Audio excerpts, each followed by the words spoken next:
Assalamualaikum warahmatullahi wabarakatuh. Jumpa kembali dengan saya Abdul Rafin di Abdul Rafin Channel. Pada video kali ini yang akan kita bahas masih tentang materi matematika, yaitu tentang vektor. Di sini adalah saya coba mengangkat bagaimana penerapan vektor ini dalam kehidupan sehari-hari, sehingga video ini saya beri nama terapan vektor dalam menentukan tarif ojol. Ojol ini berarti ojek online. Nah, kaitannya di sini dengan vektor adalah dalam menentukan jarak, sehingga kita bisa menentukan tarif yang dibayar seorang penumpang dalam memesan ojek online. Oke, bagaimana prosesnya? Silahkan simak video ini sampai akhir.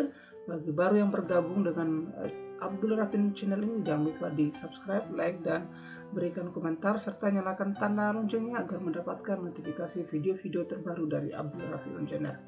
Kita mulai cekidot.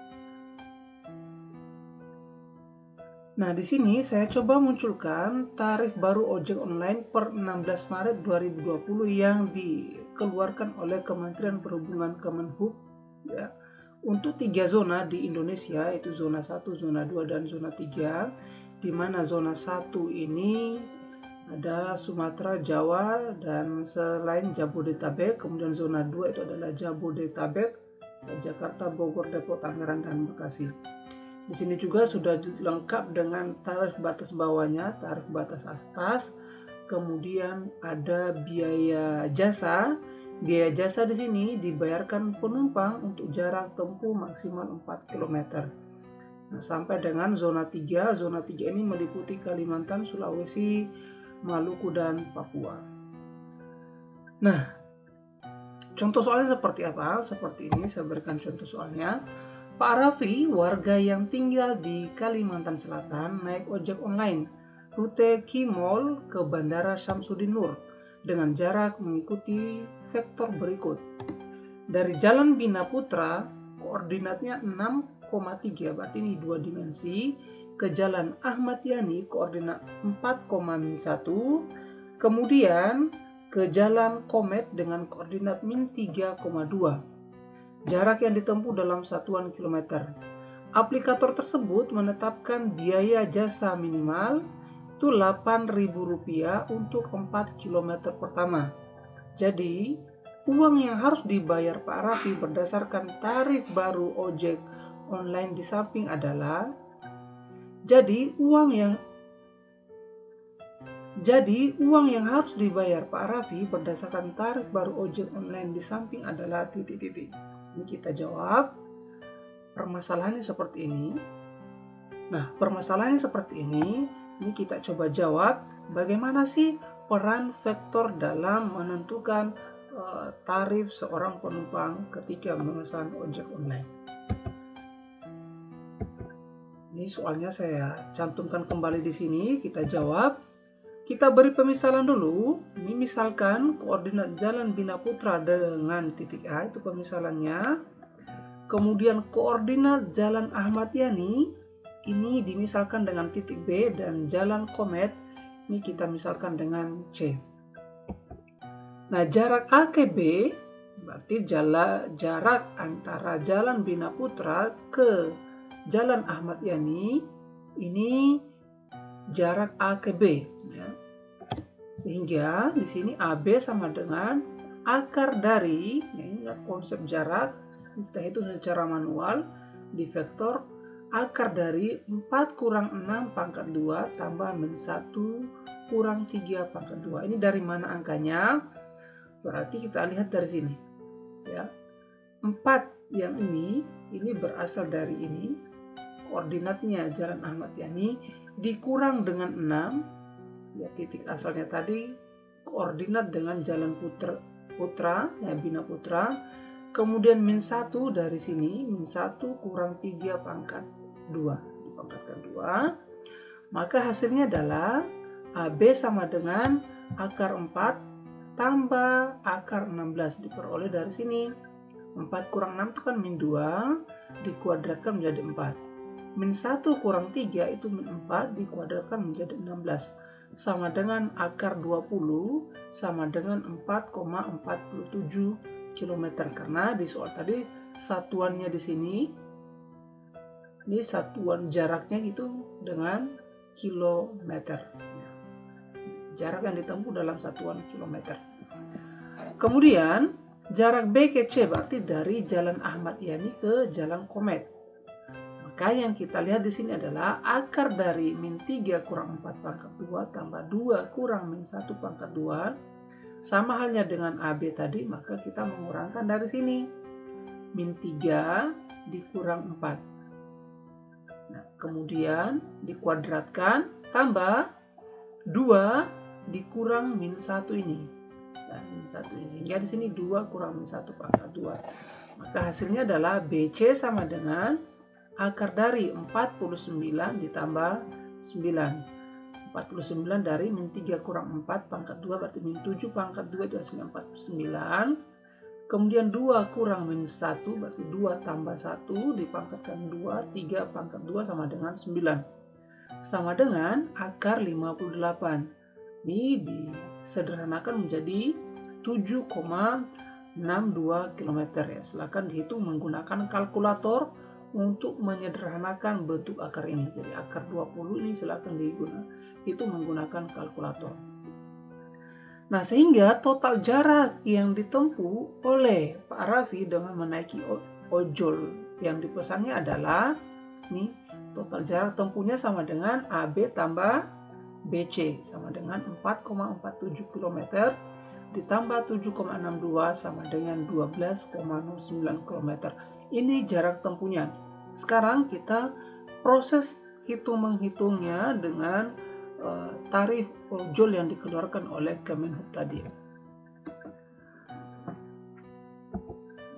Nah, misalkan di sini, ini tadi karena Pak Raffi tinggal di Kalimantan, ini masuk di zona 3. Di zona 3, Kemenhub itu menentukan tarif batas bawahnya 2.100, tarif batas atasnya 2.600, kemudian biaya jasanya 7.000 sampai dengan 10.000. Di soal tadi sudah dituliskan bahwa biaya jasanya untuk 4 km pertama itu adalah Rp8.000. Nah, jadi biaya-biaya yang dikeluarkan oleh Kemenhub ini belum ditambahkan dengan biaya aplikasinya, biaya aplikatornya. Ini biasanya yang dikeluarkan oleh aplikator itu 20% dari tarif yang dibayarkan penumpang, dan itu nanti yang bayarkan adalah penumpangnya. Nah, kita kembali ke permasalahan ini yang tadi oleh Pak Raffi tadi. Maka di sini kita jawab, jika kita menggunakan tarif batas bawah, berarti kita gunakan yang pertama ini dulu, tarif batas bawah, maka 2.100 dikali 8,09 km. Nah, ini kelebihan jarak tempuh. Dari mana 8,09 km ini? Dari total jarak tadi ya, yang ditempuh oleh ojol yang dinaiki Pak Raffi itu adalah 12,09 dikurang dengan 4 km. 4 kilometernya diambil dari sini. Ya. Ini sebagai biaya jasanya maksimal 4 km di sini. Ya, jadi 12,09 km tadi dikurang dengan 4 untuk mendapatkan kelebihan jarak tempuh. Sehingga hasilnya di sini 2.100 dikali 8,09 itu adalah 16.989. Kita bulatkan menjadi Rp17.000. Nah, sekarang kita lihat pembayarannya. Total pembayaran yang dibayarkan oleh Pak Raffi jika menggunakan tarif batas bawah ini. Pembayaran dengan menggunakan tarif batas bawah itu sama dengan 8.000 tambah Rp17.000. 8.000 diperoleh dari 4 km pertama.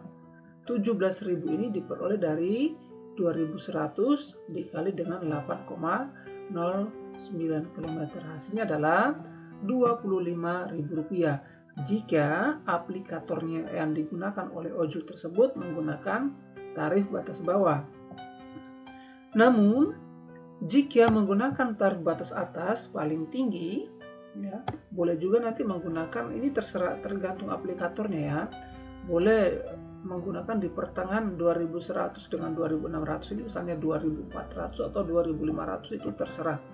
Namun kita di sini hanya menghitung tarif batas bawah dan batas atasnya saja. Nah, jika kita menggunakan tarif batas atas, maka 2.600 dikali dengan 8,09 km, penjelasannya sama seperti yang ini tadi yang di atas, hasilnya adalah Rp21.034. Kita bulatkan menjadi Rp21.000. Nah, pembayaran dengan menggunakan tarif batas atas itu adalah 8.000, ya penjelasannya sama seperti tadi, diperoleh dari 4 km pertama. Untuk 8.000 ini sebagai biaya jasa ditambah 21.000 sama dengan 29.000. Nah, kemudian dengan demikian uang yang dibayarkan oleh Pak Raffi untuk membayar ojol tersebut adalah sebesar 25.000 sampai dengan Rp29.000. Ini nanti tergantung dari aplikator ojolnya menggunakan yang mana, apakah menggunakan tarif batas bawah atau di antara tarif batas bawah dengan batas atas atau menggunakan tarif batas atas. Nah, perhitungan ini ya, perhitungan yang saya coba jelaskan ini belum ditambah dengan biaya aplikasi ojolnya ya, biaya aplikatornya. Biasanya itu adalah 20% dari total dari pembayaran penumpang. Misalnya 20% dari 29.000 berapa? Misalnya berapa di sini? 5.000 ya, 5.800. 5.800. Nah, maka 5.800 ini akan ditambahkan ke sini, 29.000 tambah 5.800 sama dengan 34.800. Nah, yang 5.800 tadi itu ojol atau drivernya akan membayarkan kepada aplikatornya, sementara yang diterima bersih oleh si driver ojolnya itu adalah 29.000 ini. Ini adalah contoh penerapan vektor ke dalam kehidupan sehari-hari, di mana yang saya jelaskan ini adalah yang berkaitan dengan jarak tempuh. Oke, itu contoh soalnya. Semoga bisa dimengerti. Terima kasih. Saya Abdul Rafiun. Assalamualaikum warahmatullahi wabarakatuh.